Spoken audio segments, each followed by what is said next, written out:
Very good morning to all of you. मैं सनमीत कौर आपसे public speaking fear और stage fear के बारे में कुछ डिस्कस करना चाहूँगी। एक सर्वे के अकॉर्डिंगली अराउंड 70% लोग, चाहे वो एजुकेटेड हो या अनएजुकेटेड, पब्लिक स्पीकिंग फेयर या स्टेज फेयर से डरते हैं। चलो जानते हैं कि ये public speaking fair, stage fair है क्या। ये है लोगों के सामने बोलने का डर, माइक पकड़ने का डर, स्पीच या प्रेजेंटेशन देने का डर। अगर ये सब आपके साथ भी होता है तो ये वीडियो डेफिनेटली आपके लिए ही है। ये एक ऐसा फियर है जिससे बहुत लोग डरते हैं, पर अपने स्किल्स को इम्प्रूव करने के लिए लोगों को इस पर काम करना पड़ेगा। स्टडीज़ के साथ साथ चाहे एक आप स्टूडेंट हो, हाउसवाइफ हो, सेल्समैन हो, बिजनेसमैन हो, सर्विस क्लास हो, आपको लोगों के सामने बोलने की आदत तो आनी ही चाहिए और ये बहुत ज़रूरी है। अगर आप अपने पब्लिक स्पीकिंग स्किल्स को इम्प्रूव करना चाहते हैं तो ये वीडियो ध्यान से देखिए। कुछ लोग इतना डरते हैं कि वे माइक नहीं पकड़ सकते, स्टेज पर आ नहीं सकते, स्पीच नहीं दे सकते। ये सब बहुत कॉमन है। आइए बताती हूँ कि इसके लिए आपको करना क्या है। आपको जस्ट माइक पकड़ना है, स्टेज पर आना है, लोगों को फेस करना है और ये बहुत सिंपल है। इस स्किल को पाने के लिए आपको एक काम करना पड़ेगा। वो क्या है? Practice practice practice.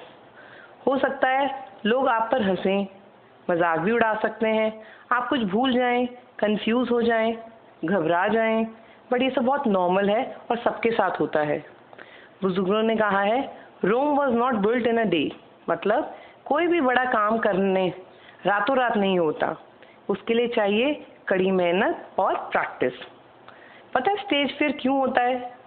क्योंकि हम सोचते हैं कि हम इतने लोगों के सामने बोल नहीं सकेंगे, हमसे कुछ गलती हो जाएगी, हम और लोगों जितना अच्छा नहीं बोल सकेंगे, लोग क्या कहेंगे, फलां फलां फलां।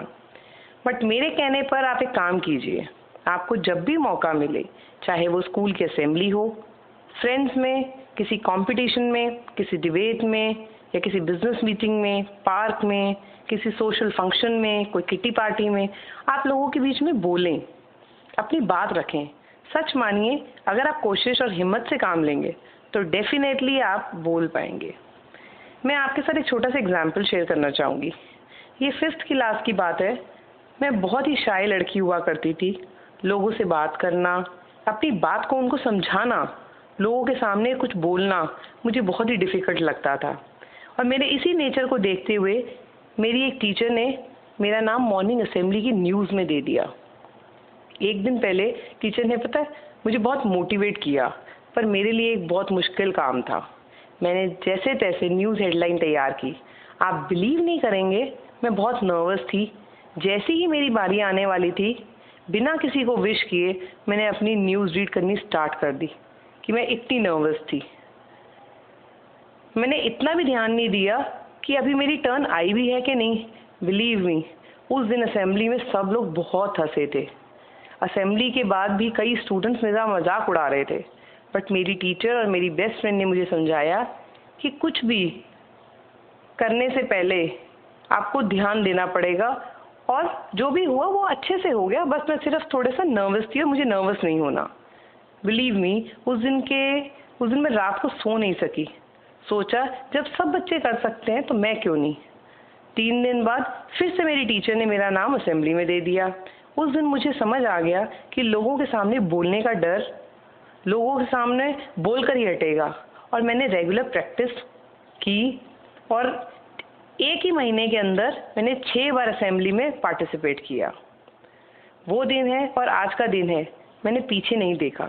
मैंने सोचा अगर मेरी जैसी लड़की लोगों को फेस कर सकती है, उनके सामने बोल सकती है, माइक पकड़ सकती है, तो दुनिया का कोई भी व्यक्ति पब्लिक स्पीकिंग फियर को दूर कर सकता है। अब नेक्स्ट है कि एक बार आपने सोच लिया कि मैंने पब्लिक को फेस कैसे करना है, स्पीच देनी है, माइक पकड़ना है, तो believe me, half the battle is done. और फिर आपको मेहनत करनी है और अपने कंटेंट पर जिसको कैसे इम्प्रूव किया जाए, मेरी नेक्स्ट वीडियो में बताया गया है कि how to be a good speaker. Thank you.